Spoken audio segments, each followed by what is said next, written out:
welcome to Long Distance Review, and welcome to my review of the new Tool album entitled Fear Inoculum, which dropped today. Now, a little bit of background about Tool, and then I'll get onto the album. Tool were formed in 1990, and they're from America, and they are alt rock, prog metal, prog rock, psychedelic rock, experimental rock, I don't know. There are a lot of things, let's say. They're 5 studio albums deep. This will be their 5th studio album. They first released an album in 1993 entitled Undertow. This was then followed up in 1996 with Enema. This was then followed up in 2001 with Lateralis, and then 10,000 Days dropped in 2006.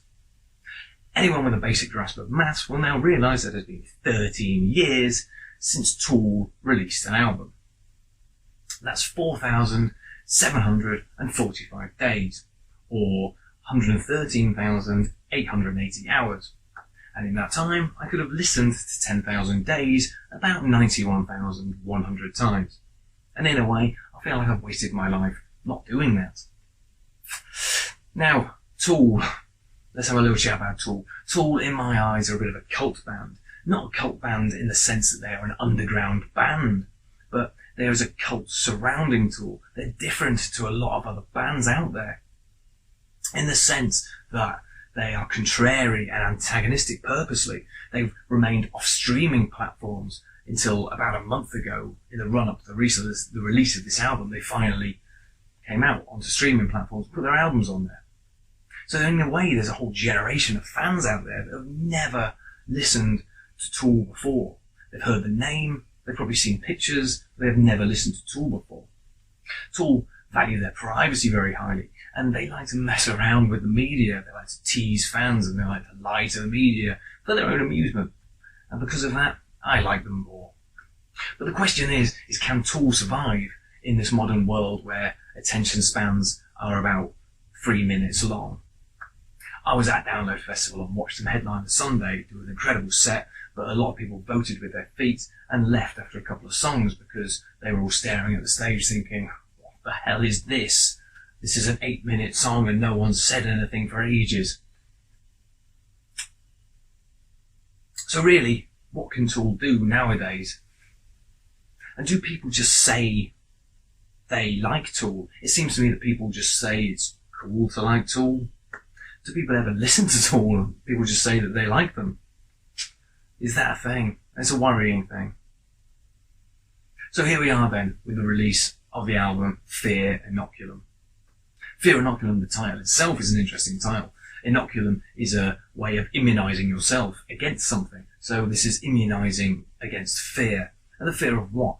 The fear of releasing a new album after 13 years, the fear of underwhelming people, fear of disappointing themselves, the fear of not being able to live up to their reputation. And it's a reputation that is a phenomenon, really, because it's a reputation that has grown and built over the last 13 years despite them doing nothing. They're bigger than ever, and they have done nothing, and it's totally against what any other band do who exhaust themselves throughout social media. Tool have just done not a lot, and their stock has risen. So here we go then. The first song on the album is their title track, which they released about 3 or 4 weeks before the album dropped. And it's entitled Fear Inoculum.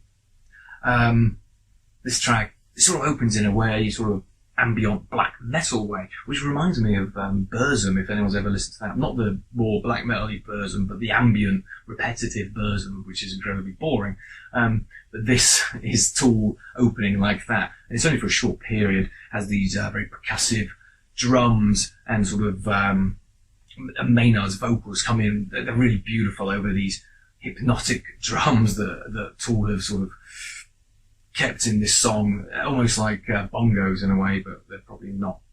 There's themes on here on the lyrics of confronting fear and banishing negativity. And it's around the 4-minute mark of this track that the chorus drops and you get your payoff after a lot of patience. The chorus of exhale, expel is a real sort of hook to hang your hat on. But there's much more going on in this track, and you can get lost within its hypnotic, winding, grooving rhythms. And it builds right to a really ferocious end with these buzzing guitars and thunderous drums. Now, if after the first song you've decided you're completely lost and you're left cold by this, then you may as well stop here, because that is the sort of easiest to get to grips song on the album. There is no Stinkfist on this album, there's no Schism, there's no The Pot, there's no Vicarious. These are all long, big tracks. There are 7 tracks on the album. It's the physical copy I'm reviewing, not the digital one with the segues in. There are 7 tracks on the album, and apart from one, which isn't really a song, let's say, they all are above the 10-minute mark. Like every Tool album, this requires your attention and your time, and each song has more movements in it than most people's albums do. Second song, Pneuma, has this lovely bass riff that comes in straight away and has these multi-layered vocals that gives it real density and substance.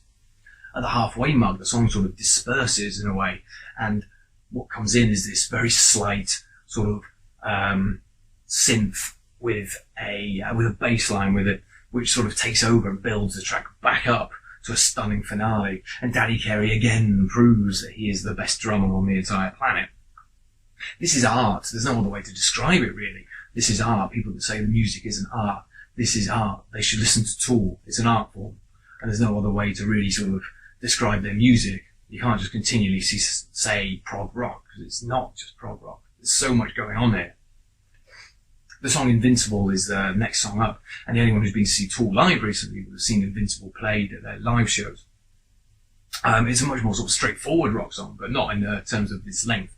It's straightforward in the way that you can get to grips with it a little bit easier, I feel. There's a sort of theme running on the song of warriors returning to war, not in the power metal sense, but in a way that there's a line, a warrior struggling to remain relevant. Again, the fear of being irrelevant. Keenan's vocals on this album sound crisper and clearer and more emotional than he ever has on previous releases. And the production on this album is stunning. It was never going to be anything less than stunning. But it really adds clarity and density to the incredible musicianship on the album. Descending is the next song in, and that's another song that they've been airing live recently. It opens up with this atypical Tool bass line, and there's lots of themes on this song of sort of self-destruction, humans destroying their own world in a way. And it's a theme that Maynard's used on previous releases, especially if anyone's listened to A Perfect Circle's Eat the Elephant. It's like a call to arms in a way. Although Maynard's vocals are probably the most, probably the best he's done on a Tool album, I'd say. They do take a back step a lot of the time on the length of these songs to the incredible musicianship. And it's astounding what the musicians can do on this album. The bass and guitar and drums are absolutely incredible. The vocals on Descending end at about the 6-minute mark on a 13-minute track, but the track remains intriguing and exciting and interesting, and it builds and swells, and it's just all down to the incredible playing of these incredible talents, really. The more minimalistic culling voices is the next song in, which has this more sort of airy feel to it, opening up. It's Maynard's vocals take front and center on this track, really sort of having this echoey feel over a slightly plucked guitar. And Danny Carey takes a rest for a little bit and then halfway comes in and obliterates everything. And has this really cool line in the chorus of this song, which says, "Don't point that thing at me," which starts off as a sort of pleading line and ends up quite antagonistic as the song gets bigger and swells more. Like I said, I'm reviewing the physical copy of this album, which doesn't have the segues that the digital copy has.